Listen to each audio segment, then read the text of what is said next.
Hello, welcome back. It's episode 172 of Grow Yourself Up, and I'm delighted to be with you here today. And today we're going to be talking about a variety of things, some of which we've covered before, but I want to kind of bring um, a, a deeper lens to some of it to help you embody living a life that is true for you and not just focused on what you think society says is good.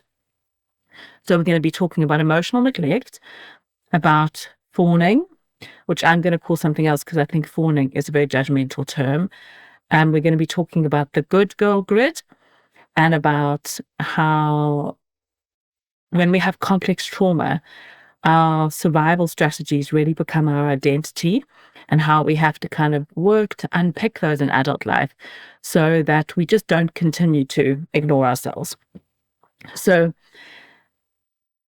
when all children have this as the case, that when we're insecurely attached and we have caregivers, mothers, fathers, parents, whoever our caregivers are, who don't give us the message that love is unconditional.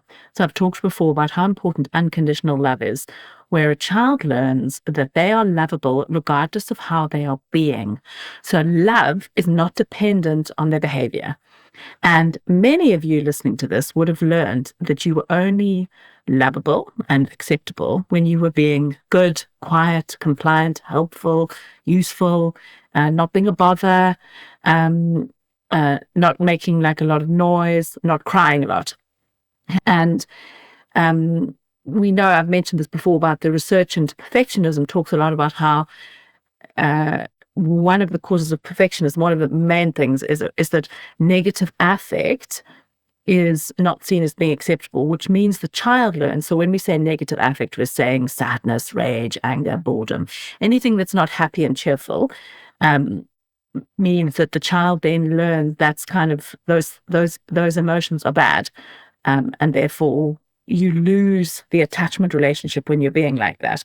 So when a child, and so therefore you have to kind of manage yourself so that you don't show your full self in relationship, because when you show your full self, the attachment relationship is ruptured. The parent sends you away, shouts at you or says you don't matter, or says you're being terrible, or whatever was said to you in childhood. And when we've learned that love is conditional, we organize around the preservation of attachment. So we want to preserve that attachment relationship at all costs because we need our parents. And we've talked about this before. But now, if I just pull up and pause now, my children know that I love them however they're being. Yes, I myself might shout, I myself get cross, I am imperfect and I always repair, but they know that all of their feelings are acceptable. So they know they can be angry or sad, or sometimes they tell me their fight response. They can be angry, they're sad, they can be bored, they can be, sometimes in my head, I think to myself, oh my word, you're being such brats. And that's, I think, my parents' language, and that's kind of older people around me's language, that I'm able to hold space for their feelings, and they know that they're lovable, so they can express that side of them.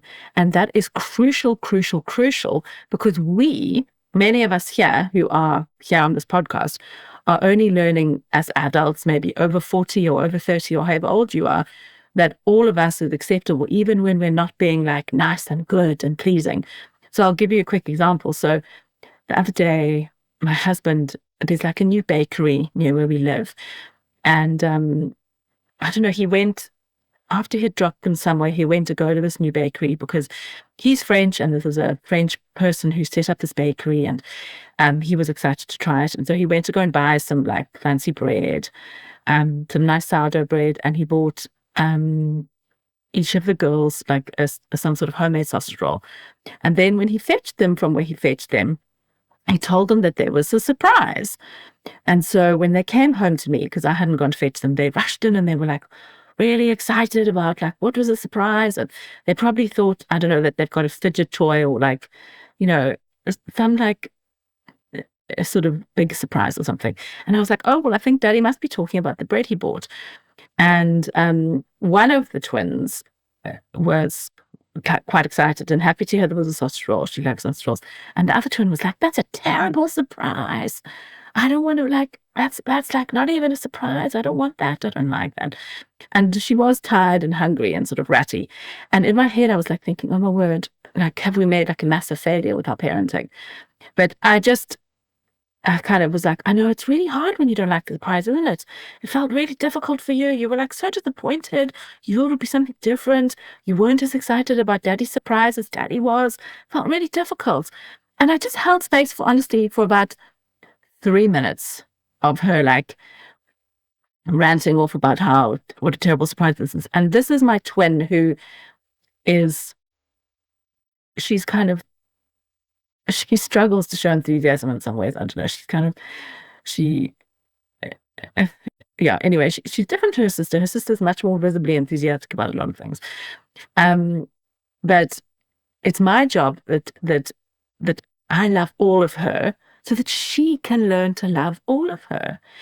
Yes, sometimes that behavior, like if someone gives you a present and you act like that, if people are going to stop giving you presents or they're going to think, God, you're so ungrateful, things like that.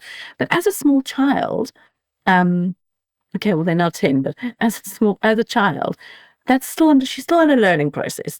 So I just held space for her. Well, I was also having these thoughts about, like, should I be trying to force gratitude or something? And I didn't force gratitude. I just kind of held space for her kind of disappointment about the surprise and just her kind of general grumpiness about it. And then she moved on like really, really, really quickly. And I was just thinking to myself, it's so important because she knows that her feelings matter. Over time, we get to the point of kind of socialization, and we get to the point where, like, if you've made a new friend at school, you don't criticize the present they give you, or you don't kind of have to give everyone your unfiltered thoughts all the time about everything. But, this is her home environment, and she's giving me the unfiltered thoughts all the time. And I'm helping her process them and helping her understand what's going on in her system, helping her that's indicating frustration about that she didn't think the surprise was up to it, what Daddy had said, and all of those things. So, and the reason that's important is because she learns she matters. She learns that her internal world matters.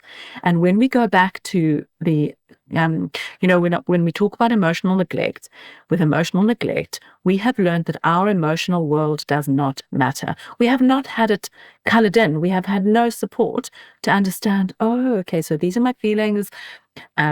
This is how I can act in line with my feelings. This is how I can communicate it. And this is how I can moderate and regulate. Because when I was talking about my daughter earlier, when she was like, oh, this is such a disappointing surprise. I don't even want a sausage roll. I don't care. Da, da, da, da. That's her kind of unmanaged or unmoderated or unregulated emotion. There's still a whole process where we can kind of go, okay, is that kind of a really disproportionate reaction to this? There was just like a small surprise that Daddy thought would be a treat, or just a treat, frankly. And, when someone gives us a treat, maybe we can also express a bit of gratitude and really be, thanking that person. But, so we learn all of those more sophisticated relational things on top of the feelings. But first, we have to actually, like, feel that experience of those emotions in our body, feel our disappointment, understand our frustration. I bet if he'd come home and said, oh, I bought you a big fat brownie from the French bakery, she would have been like delighted. But anyway, I'm not overly keen on them eating lots of brownies. So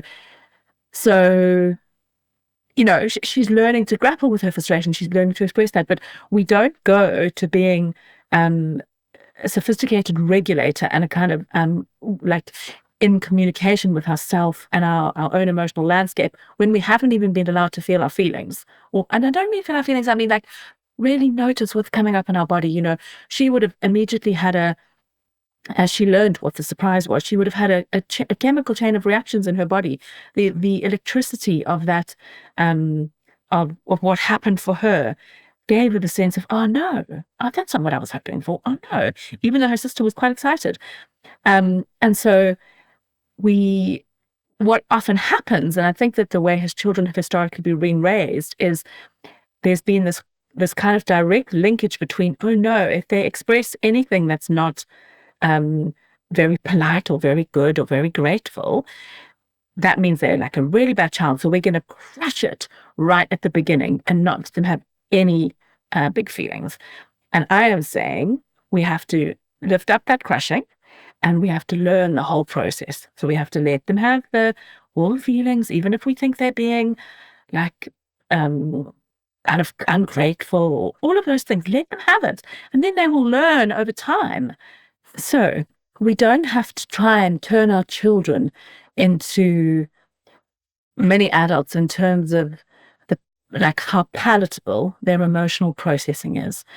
The reason that I celebrated my daughter being able to express her feelings around this whole bread sausage roll gate is that she really knows that she matters. She knows her internal world matters.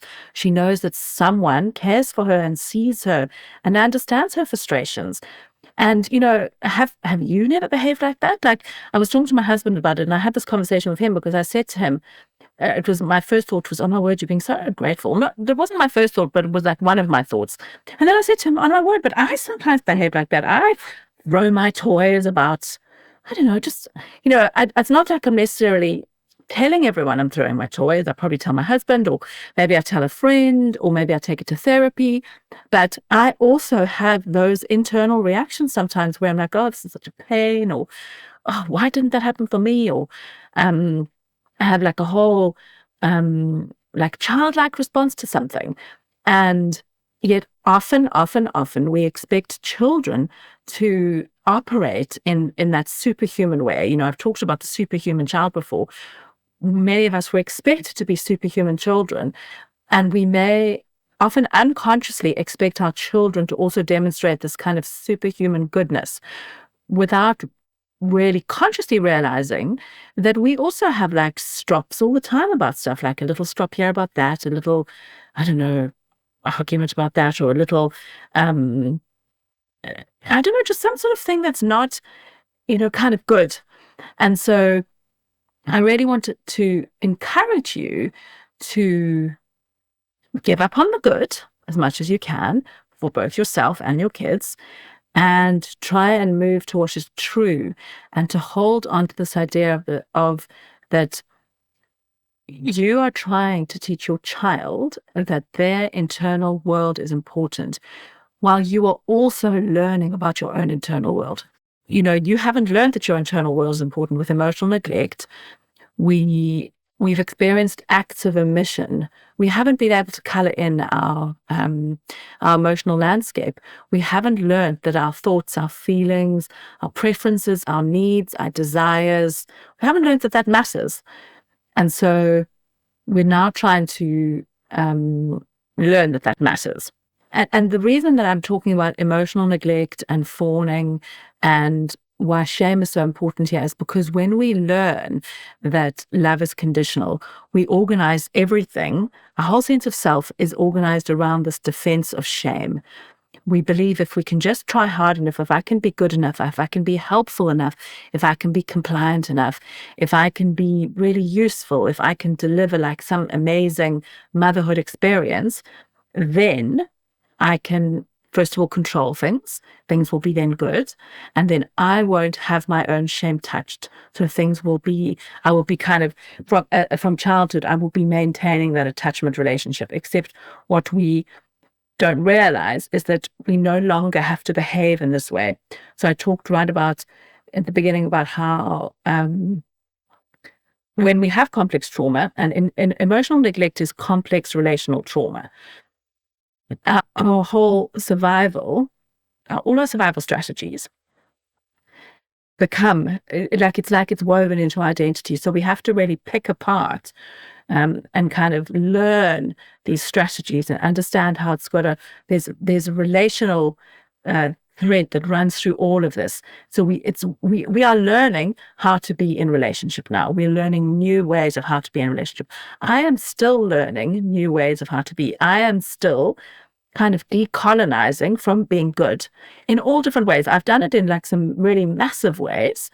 And in certain relationships and in certain ways, and in certain kind of institutional settings, I am still pulled into the kind of the performance of what I think is good. So we're going into now, this episode is going to be released on, I think, like the 2nd of June. We're going into the summer holiday period. And I wanted to talk about this now because the summer holiday period is often a really, really tricky time for mums, for caregivers, for those of us who are trying to work and parent. And it's very complex because there's so much projected onto it and so much fantasy about how the summers can be and how we can be. And I want to encourage you to give up on the notion of being good. For the longest time, I've been wanting to make an episode called I Am Not a Good Wife, but I thought that might be a bit off-putting, but that is going to be woven into this because I'm a very loving wife and I live in accordance with my values and accordance with our family's values. And we have a life that is true to ourselves and our values, but we're not performing goodness. And I really want to help you have a life that is in accordance with your values, your family values, and so that you're not just performing goodness, because no one is going to come to where you live and give you 10 out of 10 or a gold star if you're living goodness according to what patriarchal rules or patriarchal motherhood says. Going back to this thing about when we're insecurely attached and our attachment, we don't have a really solid, secure base. And it's felt kind of tenuous, precarious. It's dependent. Our attachment bond is dependent on us being a certain way. And it shouldn't be like that, because in attachment, the parent is the holder of the relationship. They are helping us to learn how to be in life. They're our emotional tennis, like tennis wall, essentially. Catherine Stauffer talks about this as what happens when this gets reversed, where the child learns they have to be a certain way. They have to be good, compliant, quiet, useful, easy, helpful, whatever. She talks about that as reverse attachment, because then the child takes on the role of performing so that the parent can be okay. So yeah, when our attachment is self-precarious, our sense of self is organized around the shame car I just talked about, and we think we should just try harder. And if we can just try harder, things will be okay. And many of us have taken that from childhood, and we've had fantastic careers, because that does, as I've said before, go really down well in a job if you just try harder all the time. And in motherhood, it really slays us. And we have to kind of keep on interrogating this in motherhood and in our lives so that we can live the life that's true to us, and take up space. And, there's a reason the first episode of this podcast talks about the importance of meeting needs. But I could go back and make 100 more episodes about needs, because it is so complex sometimes to discern what one's own needs are when you haven't been inside the circle of care. So go back a few episodes. There's an episode about the circle of care and about emotional neglect, and how difficult it is to really figure out what your needs might be. I'm going to talk a little bit about how this makes so much sense, because when you learn that your internal world is important, so which is what happens with internal emotional neglect, then you push it aside.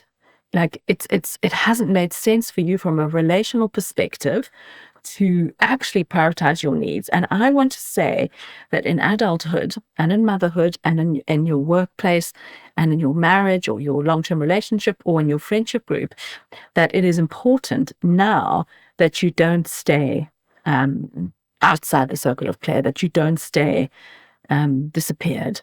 I read somewhere that someone wrote that when you've learned to disappear to survive, you believe you need to stay disappeared. And this hooks perfectly in with what I've talked about, but the concept I've talked about, my concept, the good girl grid, because patriarchal motherhood comes along. So you can read more about matricentric feminism and patriarchal motherhood in all Professor Andrea O'Reilly's work. She's got a lovely book called Matricentric Feminism. I think it's on a second edition. And she talks about what we think like a perfect mom looks like. And it really embodies this idea of intensive mothering, which is a concept from Sharon Hayes. And it's like a kind of a devoted mother who's giving all her time to her children and endlessly self-sacrificing. And that is not at all what we are talking about on this podcast, because on this podcast, we are working so that you can heal your own needs and will kind of express your own needs and heal your own patterns around self-abandonment, because self-abandonment helped you survive. But that is not the contract in your current relationships. It may be if you've entered into a marriage where you have someone who you have to like constantly tend to and they don't take responsibility for themselves, but maybe that needs to change then. So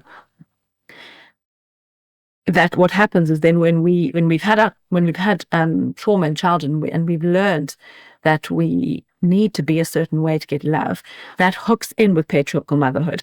And so those of us who are most susceptible to the notion of patriarchal motherhood and how we need to be in motherhood to be, in inverted commas, good, are those of us who've had trauma, relational trauma, attachment trauma, developmental trauma.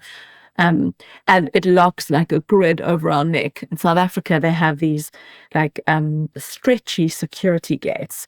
And I always imagine that that's what it would be like a good girl grid, because we get this like kind of sharp grid coming on the one side, which is the societal construct of the patriarchal mother. And then we have this sharp kind of like thing which like strangles us of the messages we learned in childhood, because perfectionism, clicating, which is what I'm going to call fawning, people pleasing, trying to control things, being a hyper independent, those are all embodied in the societal, those are kind of internalized patriarchal values. And so when we haven't had our needs met in childhood and we meet patriarchal conditions, it just strangles us. So you are fighting to get that off us. Okay? We're resisting. We are not, we're not going to have this grid around our neck. You are not going to be good anymore. We are giving up on being good. I talk to clients a lot about this, about giving up on being good. And some of them laugh at me, and I sometimes think, they just think, oh, she's a bit crazy maybe. But anyway, but I'm still learning to give up on being good. And that might sound very unappealing or unpalatable. You might think, why are we trying to give up on being good? And I want to tell you, because you want to be true to yourself and to your own values and to your family. So let me tell you the ways that I am not a good wife according to society. So in my household, like dinner, I've always had that sort of 1950s image in my head. I don't even know if this really did happen that much, but where you'd see the wife waiting at the door when the partner came home, the husband came home, and she'd have like a glass of whiskey in her hand and his slippers in her other hand and his pipe or something. And then he could go into his study, take off his shoes, put his slippers on, have his pipe and drink his whiskey or something with the door closed, while she went upstairs to bath the kids and put them to bed. So in my and that, by the way, she would have made the dinner already. So that's my kind of 1950s. And I probably got that from Mad Men, actually, or some mixture of Mad Men and some other TV program. It's not like that in my house. We have very assembly eating for a start. So when my husband comes home, for me, it's very important to greet him and to honor the connection that we have. So I'll always stand up and kiss him. And sometimes I'm lying on the sofa, maybe I won't, but we will always greet each other like very consciously. That is really important for me, because that is true for us. And we still kind of do the bath and bed process together with our kids. He does it a lot more now, and I focus on doing the other tasks that we need to do in our family. So he does it a lot more alone. And eating is one of the areas I've actually often thought to myself, I am not a good wife. I do not cook a meal each night. I do not, I do meal plan in some sense, but I meal plan in terms of things that are batch cooked and in the freezer. I don't meal plan in terms of, right, this is what we're going to have for dinner tonight. And I do think I should get more efficient around that sometimes, but I don't kind of perform this role of what you might imagine a good wife, in inverted commas, does, because I don't really have time, to be honest. And I don't want to, I consider these are things that he can also participate in.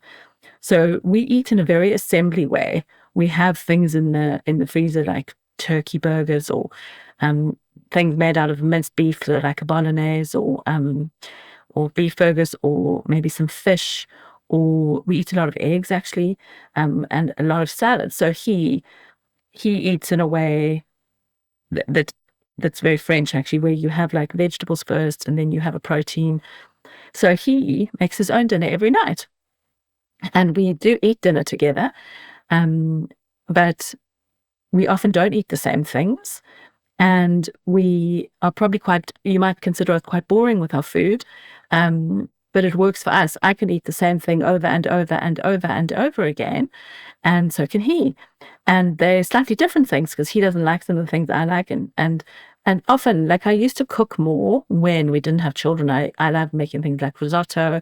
I love roasting a chicken. I can cook some quite, like I can. I'm sometimes quite a good cook. I'm not like a fantastic cook though, but that's not one of the things we prioritize. For me, the stress of kind of doing that every night is too much. It takes too much for me. And I'm much more interested in talking to him. And the food is more kind of functional. So I want some healthy things. I like some different types of vegetables to him. But we kind of assemble things each evening rather than cook. And then on the weekends, I'll cook maybe for all of us as a family to sit down and eat together. But I'm not performing a good wife role around cooking dinner every night, or holding an idea that we all have to, like, as a foursome, sit down and eat. Often my husband and I have dinner on the sofa. We don't like perform. If you had asked me before motherhood, I would have thought we would all sit together every night. In my family growing up, we all sat together every night, and there was a meal cooked, and but we had a lot of help in our house. And we don't do that. We often sit on the sofa. My kids often sit on the sofa.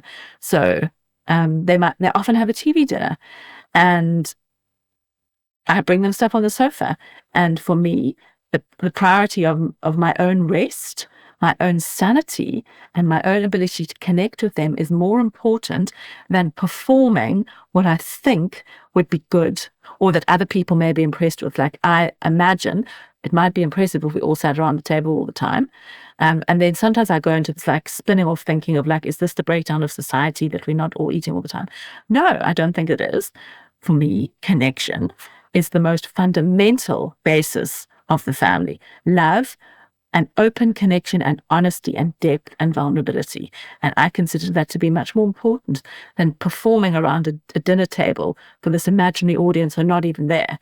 So for you, what is your truth? How can you give up being good? So I've given an example of where I've given up being good. What would giving up being good look for? And I want you to keep on thinking about this as you go into this like really busy summertime, like summer period, where you might be like really trying to increase looking good. You might think that all your friends or your school mums or I don't know, whoever is watching you and imagining goodness. And maybe some people listen to this podcast and think, oh my word, like, I don't think that's great what you're doing. But that doesn't matter, because they're not living my life and they're not embodying my values. I'm much more interested in my children being able to be with their vulnerabilities, us all being connected, and us all having good mental health, than us performing to be shiny on the outside. So I really want you to think about what is your really important giving up on being good. How can you not disappear?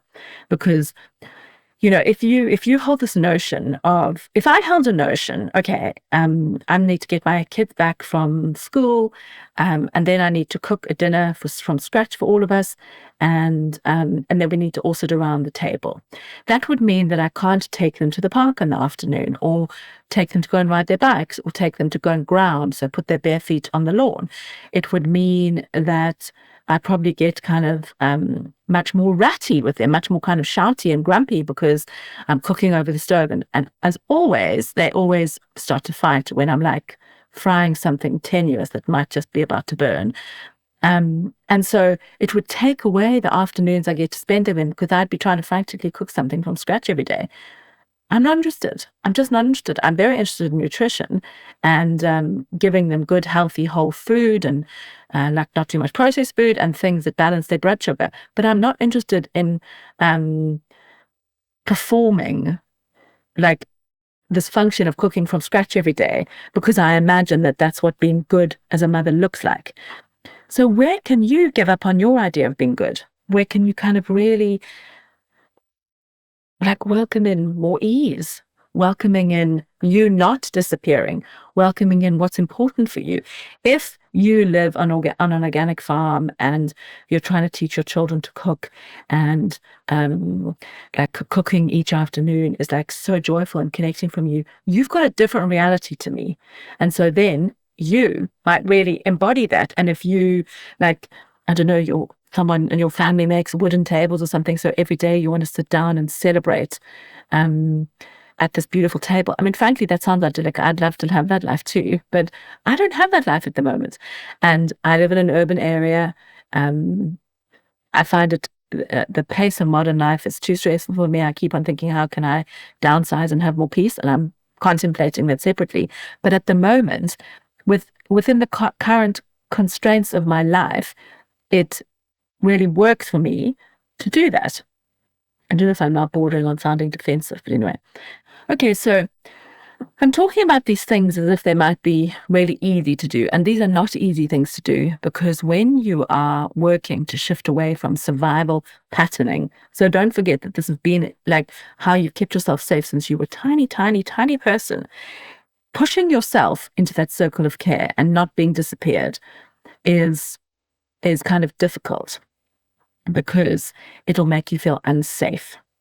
And so we need to kind of cultivate more signs of safety for ourselves in the moment, to give our systems the capacity to do something different. So, I wonder what will help you tolerate things being a little bit different. What would help you have a conversation with your partner, or the person, maybe you are cooking dinner every night. I don't know how this works in your house. And maybe food is not an area that you need to shift. But what other areas? Maybe it's childcare, maybe it's how you divide the childcare, maybe it's support in the mornings. What are the things that might help you have more capacity in your system? So give yourself more safety signals, so that you could start to have these tricky conversations, that you could practice a small shift. Can you notice when you start to feel stressed? Can you get support from a friend? Can you do some self-touch? Can you do movement as you have the difficult conversation? All of these things can be ways in which we can tolerate more discomfort in the moment. And I want you to keep on thinking to yourself, because sometimes when we get back into patterns of behavior, so like say I am noticing where I'm performing goodness still, or where I've really hoped that if I perform goodness, because emotional neglect, when we've been emotionally neglected, we overfunction constantly.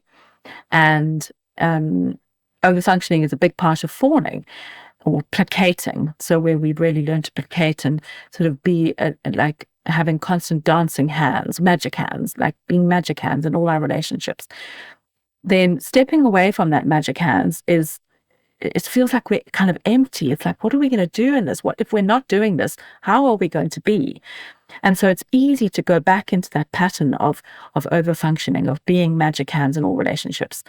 And then the shame can set in doubly, because we're like, why are we doing this again? We know this is unhelpful for us.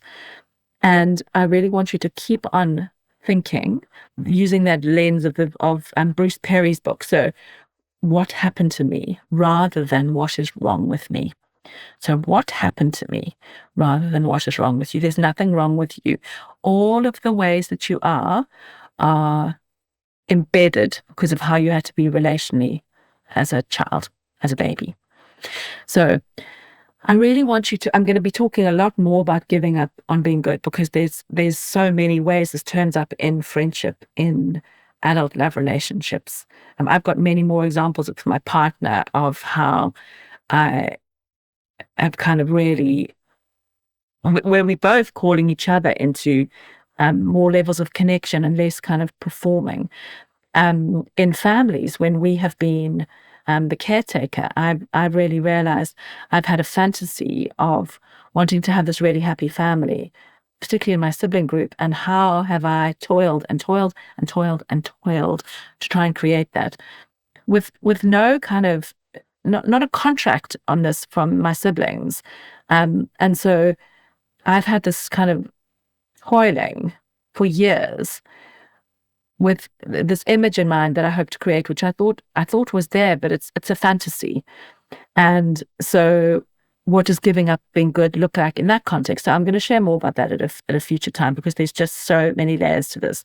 But for the moment, what I really want you to think about is, over this summer period, how can you give up on being good? How can you bring in more ease? How can you bring in more of what is true for you, for your kids, for your life, for your family, for your constellation at this point in time, in this beautiful universe?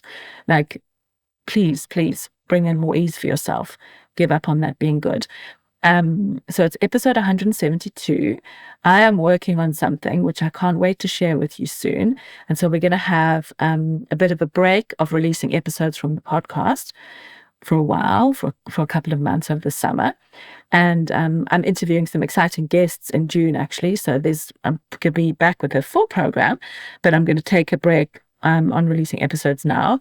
So I want to leave you with some food for thought over this time, and to really keep on thinking about your own emotional landscape, your own inclusion in the circle of care, your own real gentle tending to yourself, and honoring that you matter too, and that we don't want you to be disappeared. We want you to be firmly inside that circle of care. Taking up space, like taking up the space that you need. Even if one of the things that I've really had to do is take up space in terms of giving myself rest, allowing that I've got a different set of bodily issues to my husband. I've got an autoimmune condition. I've got different things going on. And I also struggle with the transition to bed. So sometimes I shoot myself in the foot because I'm not getting to bed early enough. And then we have arguments about that. So, we really each have to tend to ourselves in the ways that we can, and acknowledge our differences in the context of our relationships, and keep on asking for what we need. So I hope this all resonates with you, or at least some of it. Take what you like and leave the rest. And I'm wishing you some beautiful, beautiful summer months. Take really gentle care of yourself. Okay, bye.